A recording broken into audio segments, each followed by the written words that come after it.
I'm Rachel Horgan. Join me each episode as I sit down with a guest co-host covering the latest business stories in the Seattle area.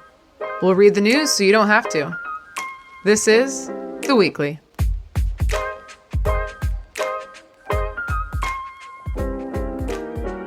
Hey, everybody.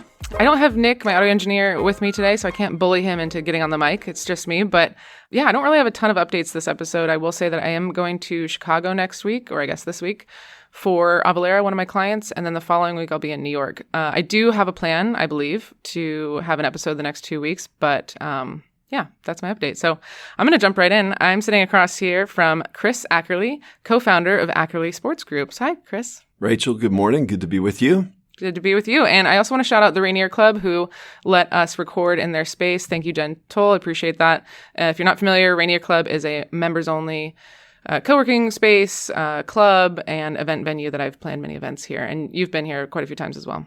Have over a number of years. Yes. So it's a institution in Seattle. Very much so. And we are recording in the morning, I will say. And I do have my coffee. I'm not. We're going to see how I do. I really come alive at 3 p.m., I think, but we're going to try. Okay, so a little bit about you, Chris. You are the managing director and co-founder of Ackerley Partners, which is a private investment firm in Seattle, and as well the co-founder of Ackerley Sports Group, as I mentioned. You were the former president of the Ackerley Group, which you helped kind of steer the public merger with Clear Channel, and I know you'll kind of tell us a little bit more about that. And then, so this Ackerley Sports Group, you co-founded with your brother, and that launched in 2023, and they invest in ventures like Seattle Kraken, Seattle Storm, and a few other prominent sports groups.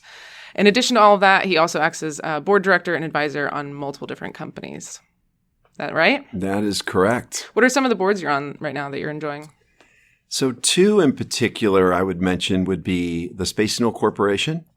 The Wright family invited me to join that board as an independent director just a number of years ago, and it's a fascinating enterprise, iconic, really good group to work with. Were you behind the glass? We just talked about the glass elevators. Were you behind some of that? I said I was a little scared to do it.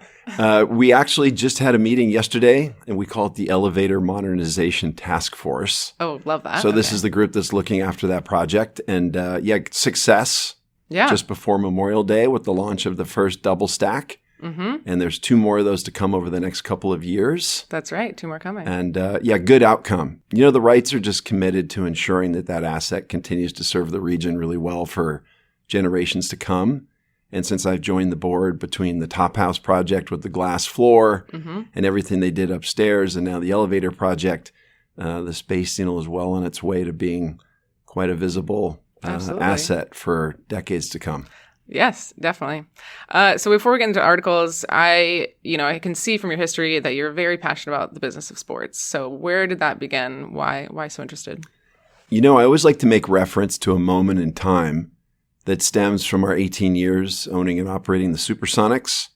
And that was when we got past the Utah Jazz in Game 7 in the West Finals at Key Arena. Earning the right to go play arguably the best team in history, Michael Jordan and the Bulls, who won 72 games that year. But we walked out of Key Arena, beautiful late spring day, and you just pause and look around the plaza, and it's a sea of humanity. And nobody cares how somebody looks, how they vote, what they believe in, where they live. It's really a galvanizing, unifying force sport. And that moment just really codified that. And I always remember that moment very fondly. And as part of our thesis for investment in sport, yes, it has all the business attributes we believe in and we think we can execute upon to run a good business. But at the end of the day, what it does for people and communities and humanity, we're tribal by nature as human beings. And we need that. And the importance of it in a divided world is more valuable today as ever.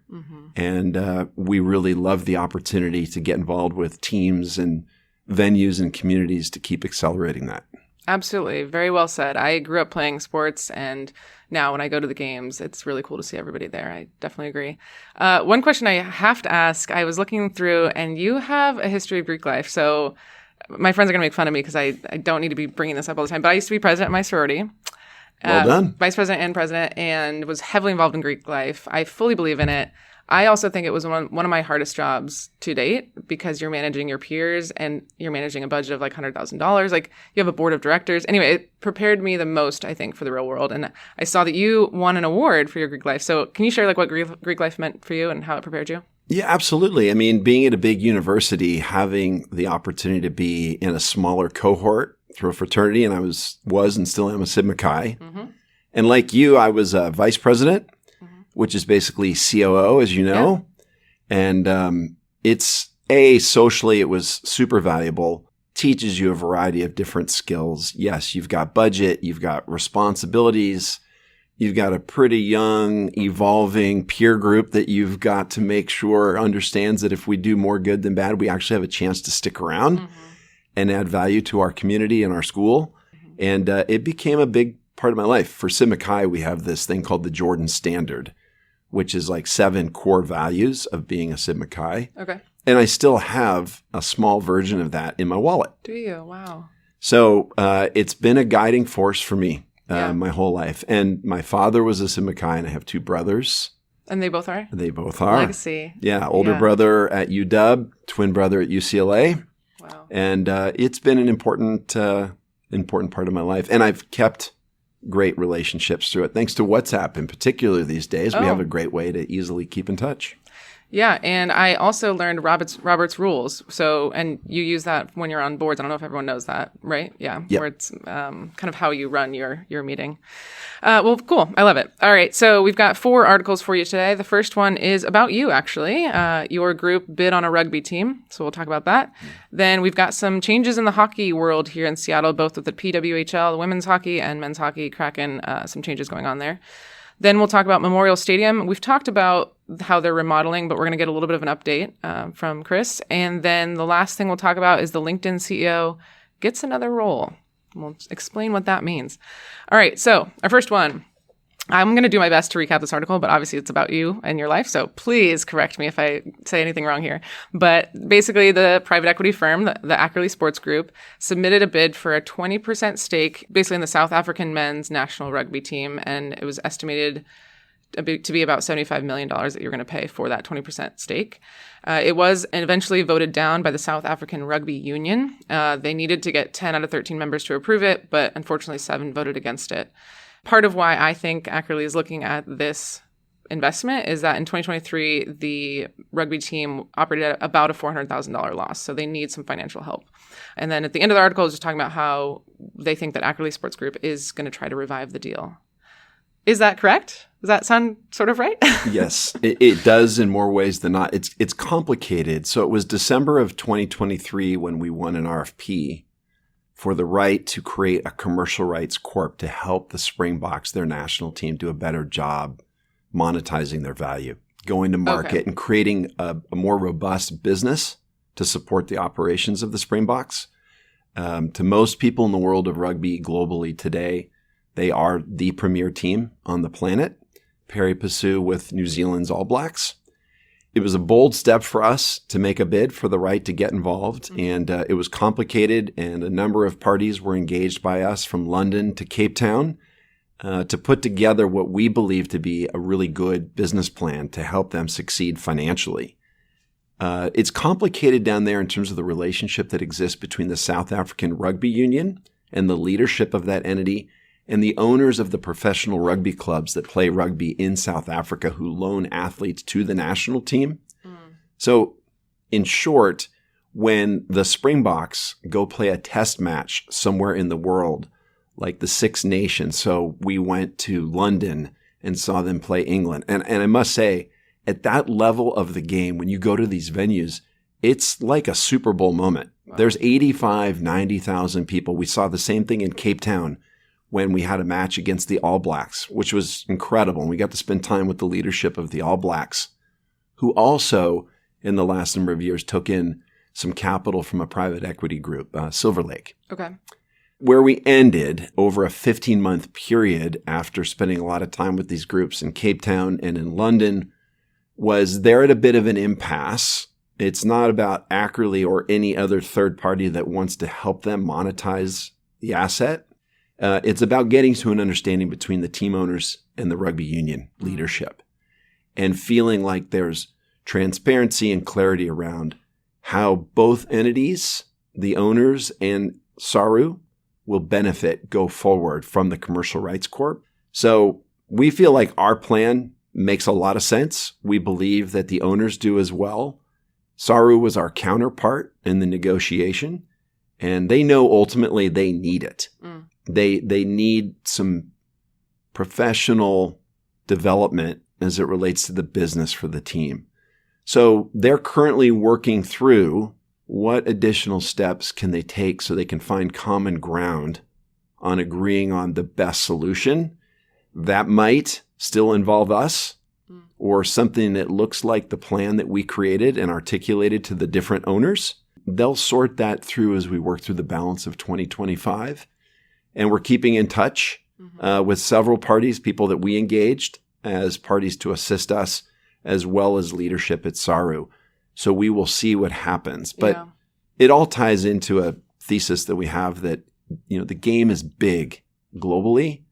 And when you think about it in the context of the World Cup coming to America in 5-6 years, there's an opportunity there. And that ties into our thesis. Yeah, well, let's talk about that. So I don't know if many people know, but the Rugby World Cup, it's been announced that, correct me if I'm wrong, but that it will be in the U.S., but we just don't know where. And that you said in 5 or 6 years?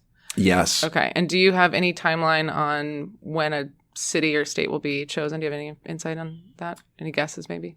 Well, thanks to the leadership of the Seawolves, which we're connected to in Major League Rugby here in America, as well as Beth Knox and the Sports Commission here locally, there's been a really good, focused, concerted effort to engage the global rugby leadership to look at Seattle as a viable market. We feel very optimistic that Seattle will be a host site, as it will be for the FIFA World Cup next year.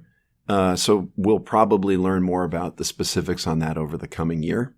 Okay. Yeah. Keep us posted. Yes. And good luck with that deal. It sounds like there's more to it than just changing the financial offer. It sounds like there's some relationships and different stuff that needs to happen with rugby. Yeah. I mean, when, part of our thesis was if we can bring the Springboks to America and do some test matches here against some of the other great teams of the world, it will be a great way to build interest in the game as a prelude to the World Cup.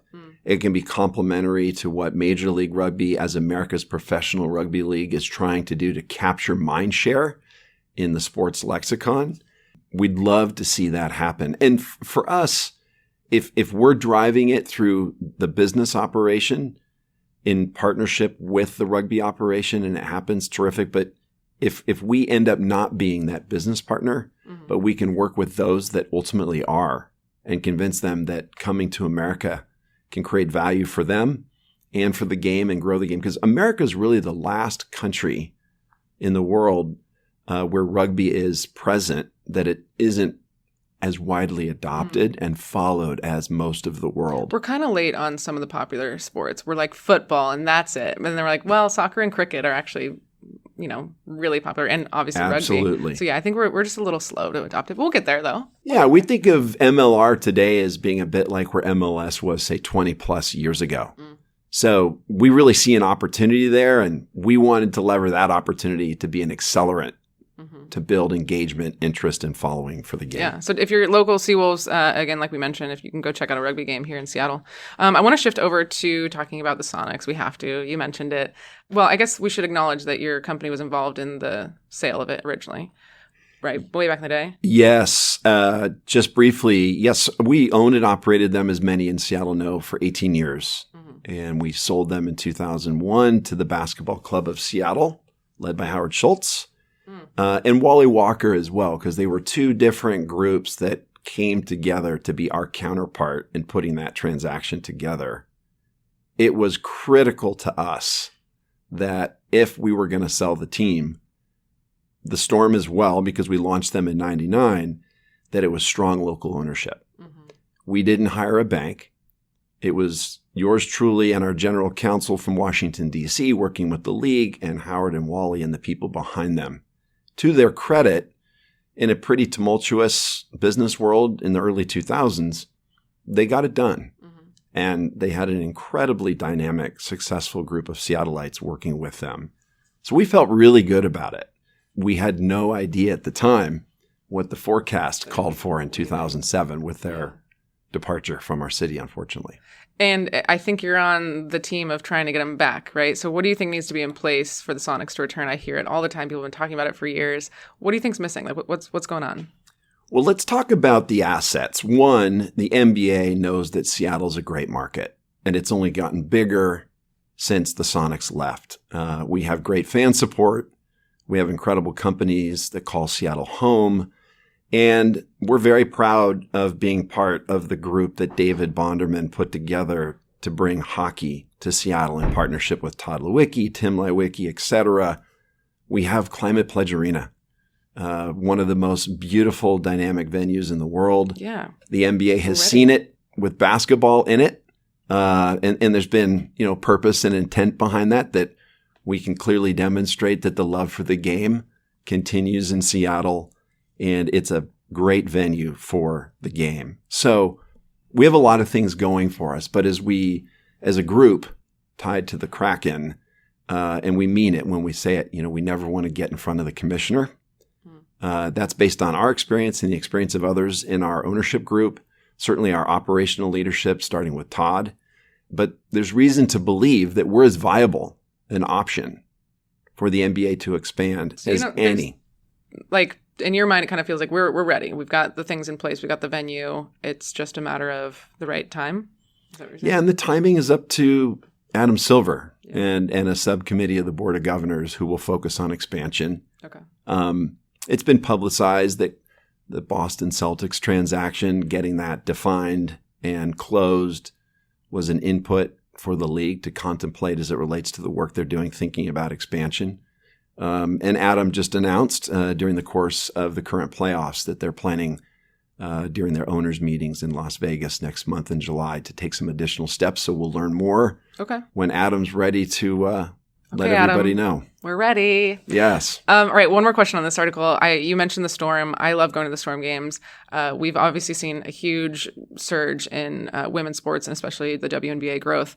What can you say about being early on into investing in the WNBA, and do you have thoughts on how it's kind of changed and grown since? Yeah, when we got started and approached the league about bringing a team to Seattle, which happened in '99, the model was basically that an NBA owner could apply for a WNBA expansion team, and you could obviously have the team play in your venue, likely share a training resource where the NBA team trains. Mm-hmm.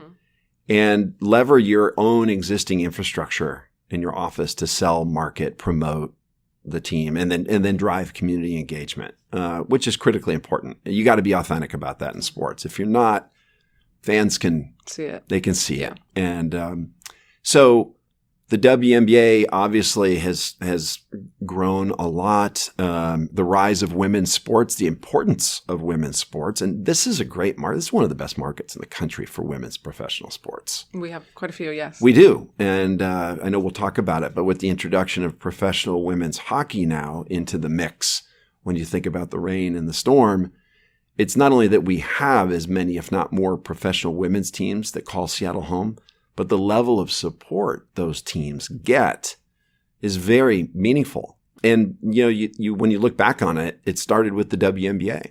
Yeah. That came before the NWSL, obviously became before the PWHL. Yeah. And it's been a cornerstone of creating interest and a dedicated following for women's sports in our market.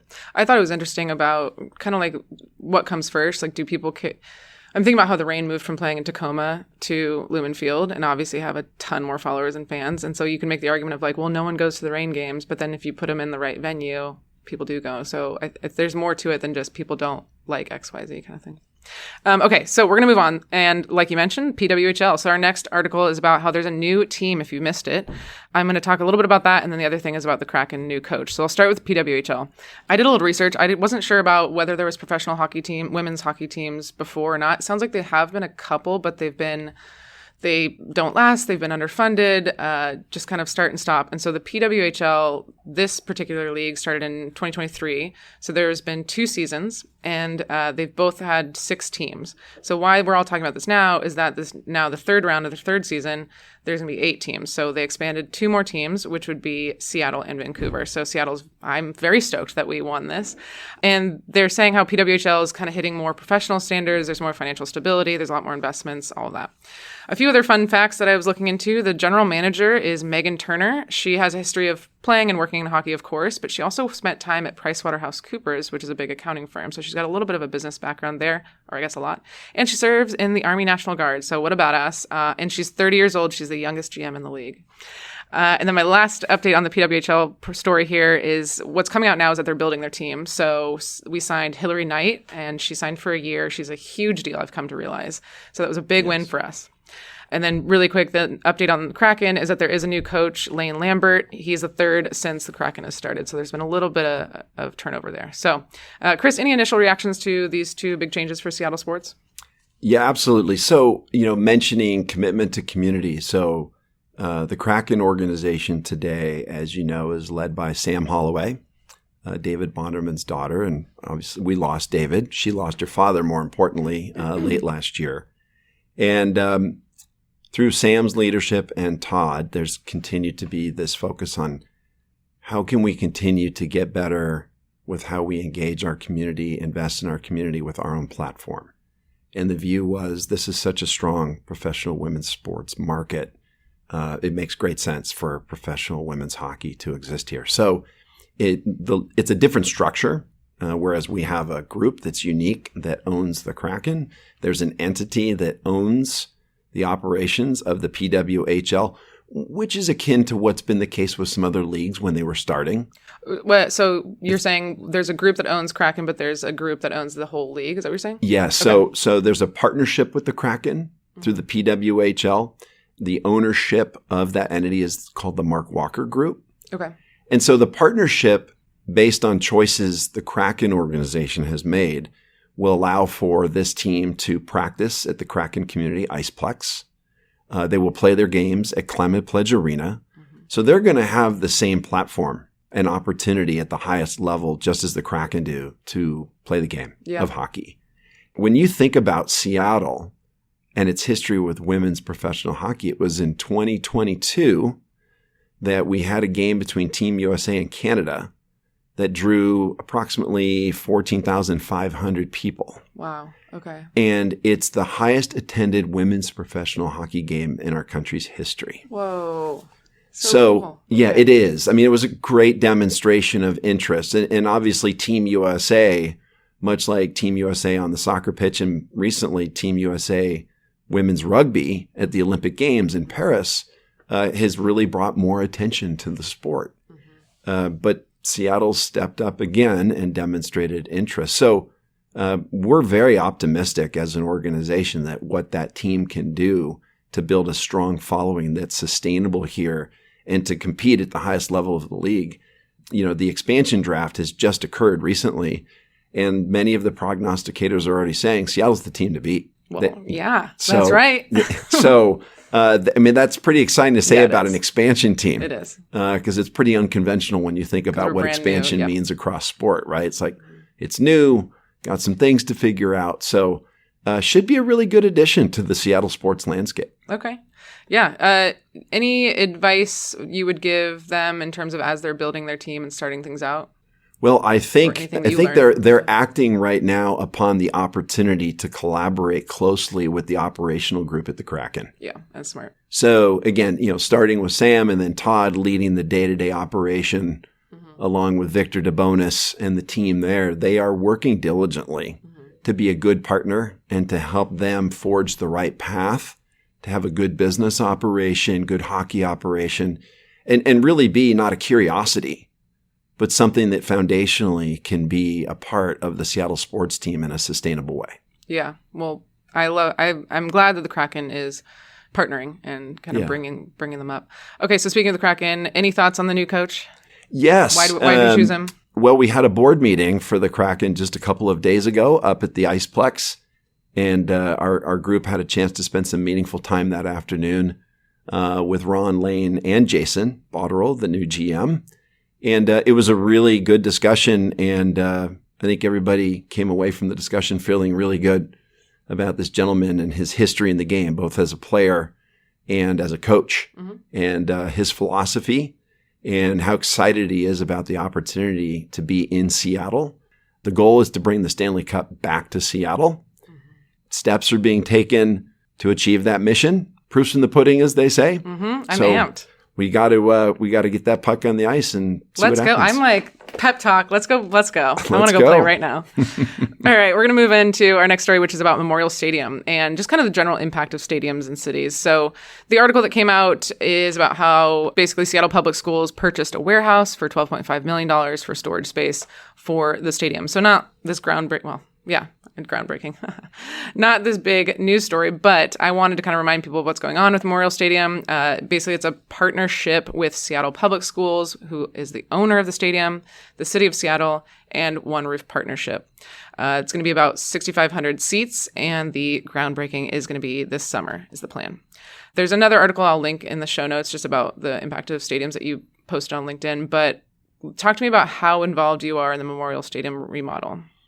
Well, the organization, again, much like I would say PWHL, made a concerted effort from Sam to Todd and the collective group to explore the possibility of being the partner with the school district and the city to turn Memorial into something significant, something great for the road ahead. And the commitment by the organization to do that, to help the school district, Seattle Center, has been there. And on a day-to-day basis, there's a gentleman in the Kraken organization who's played a big role in the development of facilities to support the team and the organization. That's Lance Lopes, working closely with leadership at Seattle Center, the school district.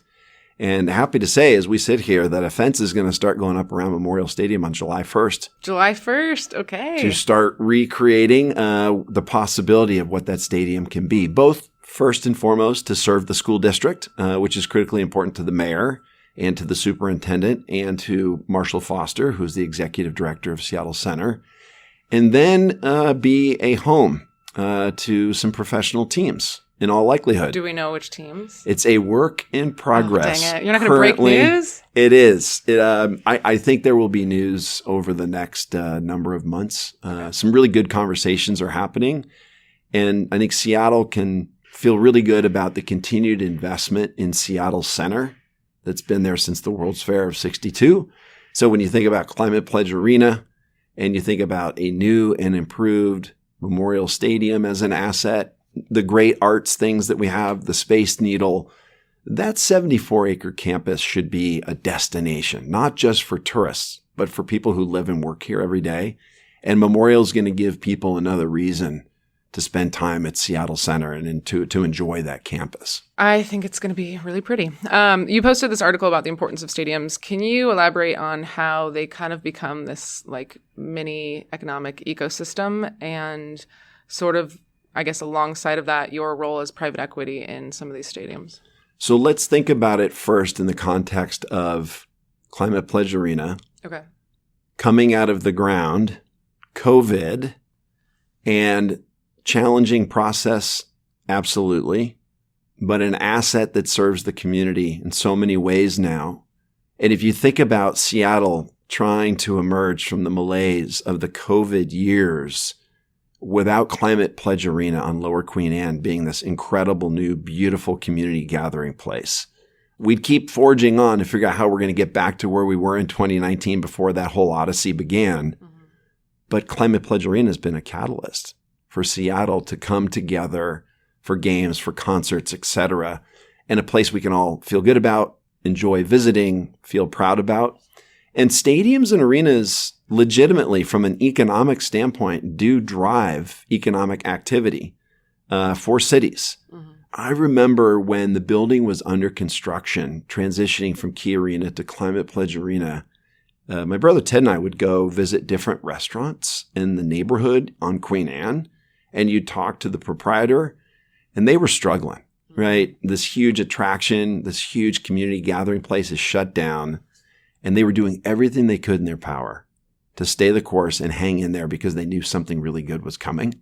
And that's impact. Yes. So we're a big believer that at the center of a great urban renewal project, when it tends to be an arena or a stadium, and you're committed to creating energy through mixed use around it, it has a huge impact on the welfare of a city and its people. Mm-hmm. And you can definitely get there with an economic argument, and then you can definitely get there with the hearts and minds argument that, yes, it's become a big part of the fabric of our community and our life based on the choice we make to spend time and money spending time in that venue. Absolutely.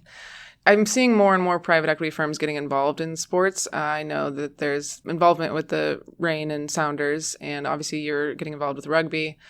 Do you feel like you're going to see more of that? Do you feel like stadiums and teams aren't being financially successful on their own? I guess, how do you see that evolving over the next few years? So the advent of large institutional capital investment into teams and venues, sports have really defined themselves as an asset class. And when you think about the size and scope of the dollars involved between the venues and the teams themselves, out of more necessity than anything else, you've got to start introducing some large capital partners into the mix. They obviously see return possibilities. If they didn't, it wouldn't be something that would be evolving and becoming real as part of the sports ecosystem. So, going forward, whether it's a team or a venue, you'll see more private equity groups from across the globe involved in transactions. And it's very helpful to both the teams and the venue construction. And then if you think about it in the context of investment, it allows them as an institution to do something that kind of fits in a little bit like with a Community Reinvestment Act, which banks are doing and beholden to make sure that they're doing things that are good for the community. It gives them an opportunity, yes, to go explore a model with a partnership that creates returns, but it also is good for the community. Mm-hmm. And I think that's a very important consideration. Chris, you might be changing my mind on private equity. I don't have I've mentioned in other episodes, it's no secret, but I think I get skeptical. That's the word I'm looking for. Sometimes I get skeptical about it, but I think it's really good to hear from you directly how important the community is and what you're really trying to do with your firm. So I appreciate you sharing some of that for me. Here's a good example that came to mind is if you think about the partnership that Adrian Hanauer and his ownership group established with the Carlyle Group. Right. To make the Reign transaction happen with the transition from owner one to them as a group now. Mm-hmm. And that's the Carlyle Group saying, look, we believe in Adrian and his group as an operator foundationally and the great reputation they have as one of the best run MLS teams in the league. And we think that's a smart place to lever that expertise and infrastructure to do something to support the growth and development of the women's game. Mm-hmm. So here comes the partnership with them to make the Reign, hopefully a really viable and sustainable professional team in our landscape. Yeah, absolutely. No, I enjoy hearing these stories because I think it helps me get a more rounded view and understand kind of a lot of the positive things that private equity does. And obviously I benefit because I love going to the Reign games. All right, our last one is the LinkedIn CEO, Ryan Rolansky. So if you guys don't remember, Microsoft bought LinkedIn in 2016. So that's the background there. And so the LinkedIn CEO, he's also going to take on a second role overseeing Office apps. So his new title is Executive Vice President for Office, which to me just sounds like my job is beach. my job is President of Office. But what they mean is Microsoft Office. So Outlook, Word, Excel, PowerPoint, 365. Part of why this is happening is to help with AI across all platforms, so AI stuff across Microsoft and LinkedIn. I find this, aren't you busy being LinkedIn CEO? You're going to be now an executive vice president of another company? That feels like a lot. So that was my initial reaction to this. But for you, Chris, you have so many different roles. You're on so many different boards. You can react to this if you'd like. And then also I want to know how you approach what boards to be on, what roles to take, that kind of thing. Well, first and foremost, in considering another opportunity to engage with another business or board, can it make me better? Mm. Can it challenge me? Can it stretch me? Can I apply new things I'll learn from that entity and that group to what I'm doing otherwise? The other board I wanted to mention at the outset, in addition to the Space Needle, is Washington Trust Bank, which is based out of Spokane, Washington, Oregon, and Idaho. And, the culture there as a highly regulated institution is second to none, right? And it starts at the top. And I learn a lot from Pete Stanton and Jack Heath as the North Star of the enterprise and the team that they've built. So I learn a lot from both my peers on that board and from them. You know, at the end of the day, when you think about what you just shared with the group regarding the LinkedIn CEO, as you well know, I mean, the most dynamic, successful people tend to be the busiest, and the busier they are, the more productive they are. And when I was unemployed, I was like, why can't I put my laundry away? I have all day. Why can't I do this? Because it challenges you to make sure that you're doing your best to add value. And if you can't add value, if we can't add value in sports to a group that's developing something, we don't want to be a part of it. It's not just about having your name involved.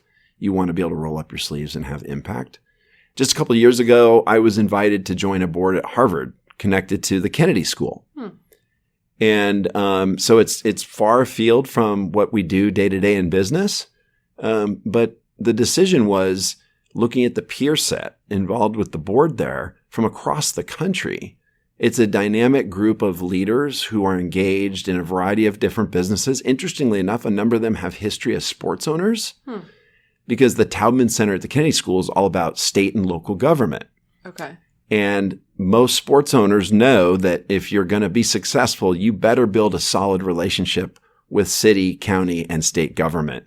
Right. Whether you're getting public money for a venue or not, you need to have a good relationship. And like the Kraken, for example, have invested a lot in the relationships that the organization has with our political leadership. So that group challenges me. They stretch my thinking. The dean from the Kennedy School was in town recently, meeting with some business leaders, and we had coffee. And it just challenges me to think about the world differently and the different things that I do day to day differently. And I can take kernels from that experience and put them into the other boards and vice versa. And then nothing's better than when you can put two individuals from two different boards you're collaborating with together and maybe achieve a 1 + 1 = 3. So when you can do that, it's fabulous. I just yesterday connected the CEO of the Space Needle, Ron Sievart, with a gentleman we work with through another business venture who used to run all of Disney's theme parks and started their cruise line. Oh. And Ron has a background at Six Flags. Okay. He's a great leader of the Space Needle, and they're peers. They come from the same ecosystem. In my mind, something really good will come of that conversation that'll add value to the Space Needle. I agree. I think there's something, I love connecting people as well, and it drives a lot of what I do. And I think there's something that some people have that and some people don't, because I think sometimes people do it for some sort of benefit or reason. And I think a lot of times people ask me like, why do you throw these events and whatever? I'm like, because I want people to meet each other. Like that is the end. That's the goal. And I think sometimes people want a financial return or they, have other motives. But to me, I'm like, no, you guys should meet because you guys have a lot in common and you should build something cool together. Absolutely. And, in this digital age we're living in where people are technically more connected than ever, there's more loneliness than ever because the methodology of connecting has a different modality to it than, just you and I having a conversation as we are now. So getting people together can have impact. And again, takes me back to sport. And what I saw when I left Key Arena when the Sonics beat the Jazz. And you can't replace that. It's great to have the technology as a tool to complement and add value, but it doesn't replace the conversation. It never will. You don't have to tell me twice. I'm an event planner. I'm like, let's get people together. One more question on this and then we're going to close out. But do you have an example of, on all the boards that you are on, like what was kind of a challenging decision that you had to make on a board that you can share with the group? Well, I would say, the first thing that comes to mind is I think back when we had the Ackerley Group based in Seattle, our public company that owned the teams and the media assets. And when we made the decision, we had a board offsite in California. And I've had a very thoughtful conversation about the future of sports in the company because the teams were an asset in our portfolio as a corporation. And, making that decision back in the late 90s to explore the possibility of a sale, was a big decision to make. And we had to know what the outcome would be in terms of where we would go from there. getting to that point was really challenging. Related prior to that for me personally was when the board invited me to be president of the corporation. And I offer that just from the standpoint that I was 30 years old, and it was arguably the biggest decision I had ever made. And I could argue today is still the biggest decision I ever made, to accept it and to take it on. And I mention it purely from the standpoint that if you have an opportunity that you know is going to stretch you, and you're not certain you have the wherewithal to do it, stretch. Yeah. Find mentors, engage, and take the opportunity on, because it's worth it. You got to find a way to be comfortable being uncomfortable. And that was a boardroom moment for me that was transformative for my life. That is really good advice. If you are listening and there's something you're being offered that's just a little stretched, maybe you're not quite feeling ready for it, do it anyway. I think that's great. I am closing out my episodes with one of two questions, or you can answer both.